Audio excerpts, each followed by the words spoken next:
Assalamualaikum warahmatullahi wabarakatuh. Halo, selamat berjumpa. Saya Rahma Sarita. Bagaimana kabar Anda? Semoga baik-baik saja. Ya, itu pertanyaan yang paling penting ya sekarang ini, apalagi di tengah pandemi yang semakin meningkat. Nah, saat ini saya sudah bergabung ya dengan politisi dari Partai Gerindra, Wakil Ketua Umum Gerindra, Bang Fadli Zon. Halo, Assalamualaikum Bang Fadli.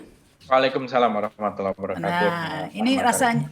rasanya tepat sekali bicara soal COVID-19 ini dengan Bang Fadli karena selain politisi yang terlibat langsung dalam penanganan COVID juga begitu, tapi juga penyintas ya.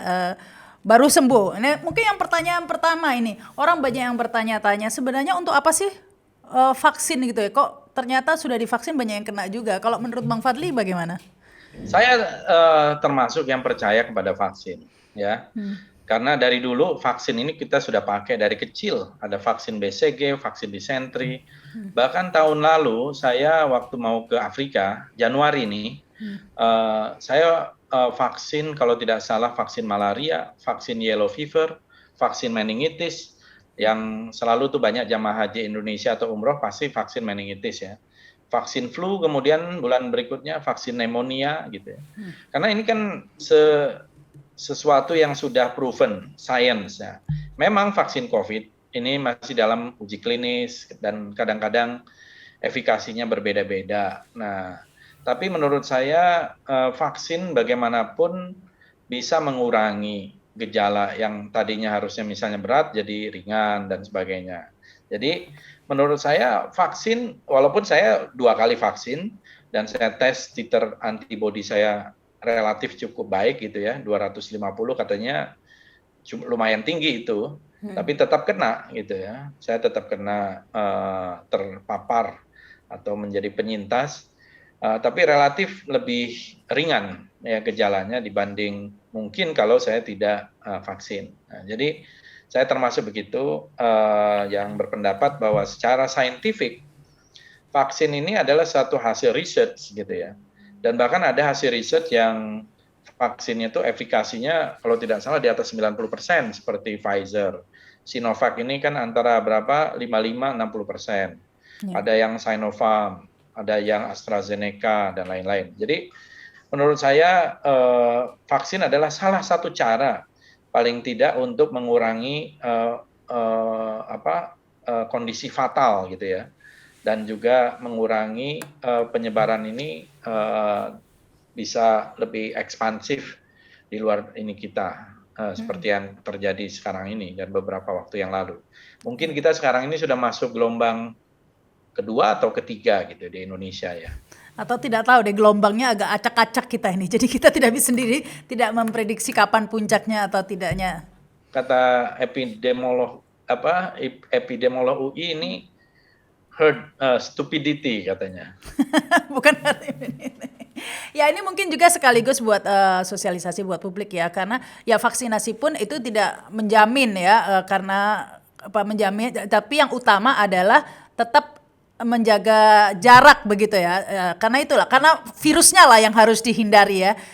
Di samping kita juga ada upaya vaksin seperti itu ya, karena ini kita memuncak ini setelah liburan Lebaran ini, ketika kemarin dilarang liburan, tampaknya orang-orang baru sekarang liburannya dan akhirnya memuncaknya sekarang. Jadi itu kuncinya ya Bang Fadli. Kalau Bang Fadli sendiri pengalamannya kena itu dari apakah karena liburan juga atau kenapa waktu itu? Saya memang dari perjalanan luar negeri, ya, jadi saya pakai pesawat, tapi ketika mau masuk pesawat dari luar itu, saya dites itu negatif. Tapi ketika masuk ke Indonesia, saya dites positif. Kemudian besoknya saya dites lagi, berkali-kali saya positif gitu. CT saya juga sempat sampai ke 15 gitu, tapi saya tidak mengalami gejala yang berat, misalnya saturasi saya tetap antara 98, 99, 100 gitu ya. Kemudian tidak ada peradangan, paru-paru saya relatif baik, tapi memang ada slam, ada dahak gitu, tapi tidak batuk gitu. Nah, memang yang paling penting itu menjaga imunitas kita menurut saya. Kita harus minum vitamin, banyak makan buah-buahan, ikan mungkin ya, telur dan sebagainya, makanan-makanan yang bergizi untuk memprotek tubuh kita supaya imunitas tinggi. Kemudian juga ya menjaga jarak, cuci tangan itu benar-benar penting, dan memakai masker itu benar-benar penting.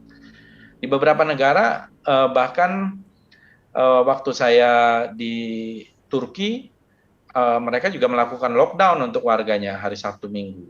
Ada juga yang melakukan jam malam di beberapa negara. Jam malamnya misalnya jam 7 malam. Kemudian ketika membaik jam 9 malam. Setelah lebih baik lagi jam 11 malam. Kemudian habis itu hilang total, tidak ada lagi jam malam. Dan itu cepat sekali menurunkan penularan gitu. Karena mereka akhirnya kalau ada jam malam kan di rumah beristirahat, tidak nongkrong-nongkrong di jalanan dan lain-lain misalnya gitu ya. Saya termasuk yang menganjurkan sebenarnya harusnya ada jam malam di Jakarta. Misalnya jam 8 malam atau jam 9 malam gitu. Sehingga orang sudah bisa kembali ke rumah dan tidak ada aktivitas. Itu mungkin akan membuat mereka istirahat dan juga menurunkan interaksi gitu. Tapi kan mall, orang Indonesia itu kan kuncinya di mall ya. Begitu mall tutup pasti pulang. Mallnya sudah tutup. Mallnya sudah tutup jam 8, itu kayaknya jam 8 udah pulang semua ya. Ya itu banyak kebijakan yang menurut saya juga inkonsisten. Di satu sisi masyarakat tidak boleh mudik, tapi di Jakarta atau di Jabodetabek dan di daerah-daerah lain mallnya dibuka. Kenapa? Gitu kan sama aja. Mall kan lebih tertutup. Kemudian di sisi lain ada juga tenaga kerja asing, terutama dari Cina masuk, mereka seperti leluasa saja gitu. Tidak memberikan satu sinyal bahwa kita ada kedaruratan dan hentikan gitu. Jadi ada yang inkonsisten di dalam berbagai kebijakan kita gitu. Itu persoalan. Kemarin saya juga ke Surabaya, saya kaget naik pesawat. Kan biasanya di X gitu sebelahnya, enggak, sebelahnya saya ada orang. Wah, nervous sekali saya. Terkatanya peraturannya sudah dirubah itu. Jadi boleh sekarang. Enggak, saya kurang tahu itu. Jadi kebijakan itu yang penting juga ya, Bang Fadli. Ya, saya melihat kebijakan-kebijakan kita itu dari awal itu tidak benar-benar konsisten karena ambivalen. Ambivalennya itu antara bagaimana mengatasi pandemi dan di sisi lain mengatasi ekonomi. Padahal ini tidak bisa. Mengatasi pandemi dulu selesai, baru ekonomi akan balik gitu. Nggak bisa setengah-setengah gitu. Menurut saya harusnya kita fokus. Nah, disitulah sebenarnya dulu ya menurut saya kesalahan dari awal sebenarnya. Saya termasuk dari awal tuh penganjur lockdown dari bulan Maret. Nah, dan masih ada dana. Dananya itu untuk kompensasi bagi mereka yang terdampak. Misalnya pedagang-pedagang atau pedagang kecil dan lain-lain itu ada kompensasinya. Tapi kan banyak bansosnya aja dikorupsi gila-gilaan. Dan sekarang virusnya sudah terlalu menyebar. Kalau lockdown juga sudah penderitanya yang positif juga terlalu banyak ya. Kalau di Australia begitu lockdown masih efektif karena yang kena baru 5 begitu ya. Makanya, tapi misalnya penerapan jam malam dan lockdown itu kalau bisa kita lakukan beberapa waktu aja, saat itu pasti akan mempercepat penurunan. Ya, tapi kalau dibiarkan begini, kita bisa kolaps gitu ya. Saya melihat bahwa ini harus diatasi dengan serius dan seharusnya kepala negara yang mengambil alih mengatasi pandemi ini gitu. Iya, ya baik. Ini semoga juga buat perhatian juga bagi masyarakat ya, Bang Fadli, agar ya kita mulai dari diri kita sendirilah, tidak agar tetap disiplin begitu ya. Saya lihat di jalanan sudah mulai sepi, sudah banyak yang work from home sepertinya. Sudah banyak yang ya bagaimanapun juga ini tidak main-main dengan varian baru. Korbannya terus berjatuhan, jadi ini tanggung jawab masing-masing. Sekali lagi terima kasih nih Bang Fadli sudah berbagi pengalamannya. Terima kasih juga atas perhatiannya. Jangan lupa ya, tetap jaga kesehatan tadi, jaga imun ya, stay healthy gitu. Saya Rahma Sarita, wassalamualaikum warahmatullahi wabarakatuh. Sampai jumpa.